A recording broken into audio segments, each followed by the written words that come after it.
ഇന്നത്തെ lunch menu നോക്കാം. ചോറെടുത്തിട്ടുണ്ട്. പിന്നെ ഇപ്പോഴുള്ളത് കടച്ചക്ക തോരനാണ്. പിന്നെ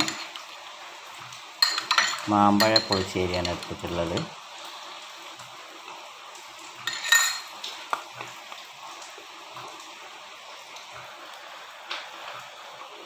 പിന്നെ ഇന്ന് ഒരു എഗ്ഗ് ബോയിൽ ചെയ്ത് ഫ്രൈ ആക്കിയത് എടുത്തിട്ടുണ്ട്. ഇതാണ്. പിന്നെ കുറച്ച് തൈര് എടുത്ത് വെച്ചിട്ടുണ്ട്.